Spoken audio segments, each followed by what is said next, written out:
Daily postcard from your guys in the desert. Get the latest VSiN odds at vsin.com. And remember, cashing tickets is what it's all about.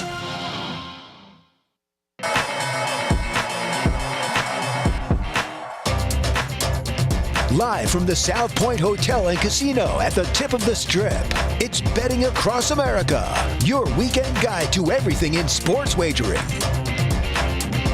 Welcome back into Betting Across America. I'm your host, Amal Shaw, along with former big league pitcher Josh Towers. A great final hour coming up for you. We're going to have UFC with Jordan Sherwood in just a second. Vinny Mailou is going to join us. The South Point is releasing a fantastic college football prop bet, which you'll want to hear about. We'll go down to the D Hotel. Mike Palm and Derek Stevens, including the Palm Readers Playbook.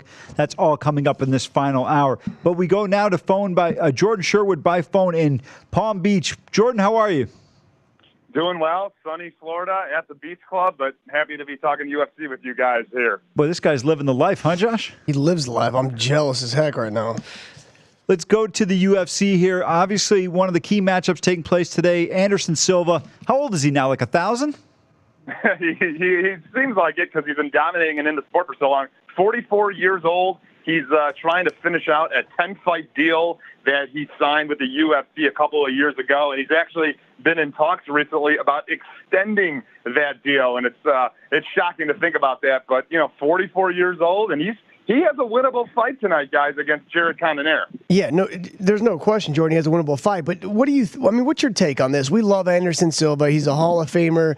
I mean, he's the reason why, and there's a lot of guys in sports like this. He's the reason why a lot of these guys even got into the business. The way I think about him and what he's done for the sport, the genius that he is, the role model. Like, it's hard for me. It's almost like he's turned into a punching bag, and I hate to say that. It's so hard for me to say that. Yeah, I get the story that you want to tell, and we all want to tell about Anderson Silva. But here's the thing, his last fight would have, I think, a lot of fans preferred to see him go out, passing the torch, if you will, to Israel Adesanya. He was competitive. We knew he wasn't going to win that fight, and he hasn't won a fight in several years. But here's the thing: he's not losing these fights and getting knocked out. He's not losing these fights and looking terrible like BJ Penn, who's a little bit earlier on the card, who could be breaking the record for losing streak in the UFC. That's an example of a guy that's a punching bag. Anderson Silva is still like in these fights. And like I said, he's got a winnable fight today, and I like him at the current odds, against Jared Cannonier later on tonight. He's plus 115. Cannonier is at minus 135.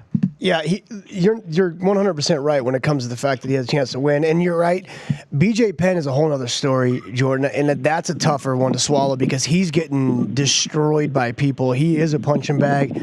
Anderson's putting up obviously pretty good fights. It's just one of those things where you just want to see your heroes, the greats. You just want to see him go out on top. But I definitely understand what he's doing for himself and what he's doing. Listen, when this is what you do your whole life, it's hard to walk away from. But this is another big fight for Jared as well. I mean, if he wins this, he's already top 10. So if he wins this, that just puts him up on another level. And the experience that a guy like Jared gets fighting Anderson Silva is second to none. Yeah, absolutely, and it's a fight that's going to put him on the map. It'll be the biggest win of his career if he's able to go down to Rio and defeat a living legend in Anderson Silva. It'll be the biggest name on his resume. He doesn't have the style, though, that I like. He doesn't have great wrestling. Certainly he has knockout power. Certainly he's younger, more athletic, but Anderson Silva is still, very mobile inside the octagon, hard guy to hit. He's not going to get taken down, and if he does, he'll be better on the ground than Jared is. And I don't know how Cannonier's going to react to, 15, 20,000 Brazilians chanting, "You are going to die." That is what they're going to do when Anderson Silva gets in there. So, and then, plus 3-round fight. Brazilian judges. There's a lot going up against Jared in this fight. It's actually one of the fights that I did release as part of my picks. And like I said, I like Silva to win this fight. All right, there's a couple other good fights on this card, too, and I do, too. I like Silva, especially at plus money, and you're right. The experience factor for Jared, he's gonna want to slug, and you're not going to knock out Anderson Silva, so he's in a little trouble there. Let's go to Alexander and Aldo. Obviously a big fight for Aldo anytime you're fighting at home. We all know through the history of what he's gone through. Alexander looks good. He only has one loss on his resume. Can he beat Jose Aldo in Brazil?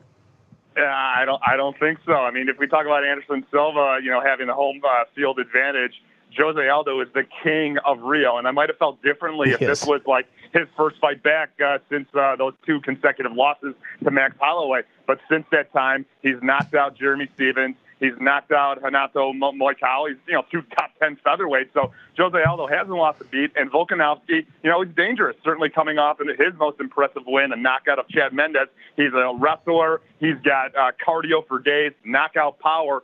But Jose Aldo has had he's been able to solve the riddle of all those powerful wrestlers with great cardio and knockout power. Chad twice successful over him. So I think Jose Aldo, if this was a 5-round fight, I'd maybe worry because cardio comes into play all the time with Jose Aldo. And plus the fact, too, this training camp, he had some swellness in his knee that prevented him from going a full hard training camp. But I still like him in Rio. He performs brilliantly there. Volkanovski's never been at this stage before. Jose has. And because of his last 2 performances by Aldo, I think this is certainly a winnable fight for him as well. Aldo minus 140 in this particular matchup. Jordan Sherwood, host of the main event on ESPN West Palm, is joining us. Hey, Jordan, Volkanovski is legit. And you just said it. His gas tank is for days. It's, when most people should be getting tired, I feel like he's just getting started. He's on another level of, I think, what fighters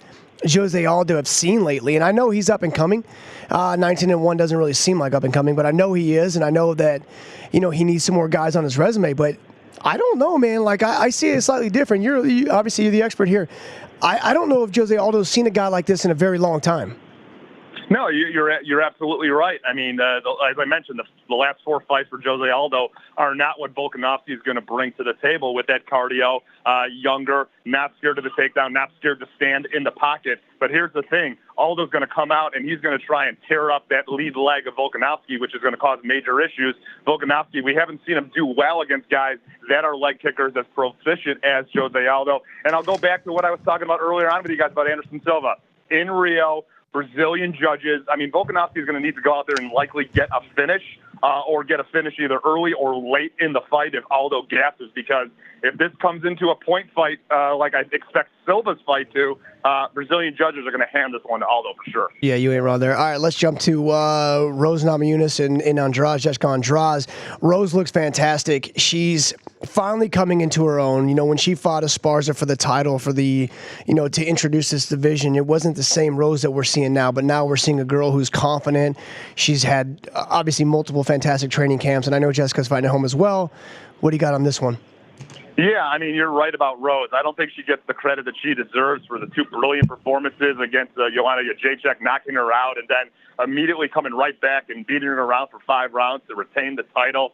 Rose has surprised a lot of people because of how just evolved she's become as a professional mixed martial artist. And then to go on the road to say, I'm open to the challenge of going and defending my championship against Jessica Andrade, the Brazilian, in Rio. Not a lot of champions would be willing to do that. Andrade is a beast, though. She is a tank. She hits hard. And the 2 things that I worry about in this fight, if you're looking at Rose, is Andrade's pace, her pressure, and her knockout power. Joanna Jędrzejczyk is not a knockout artist, so Rose didn't really have to worry about that in those 2 fights. Jessica is, and Jessica also dismantled the 3 people that handed Rose her defeats. Rose 8-3 in her professional mixed martial arts career. Now, granted, that was earlier in Rose's career. She's certainly evolved and has a great camp with Trevor Whitman.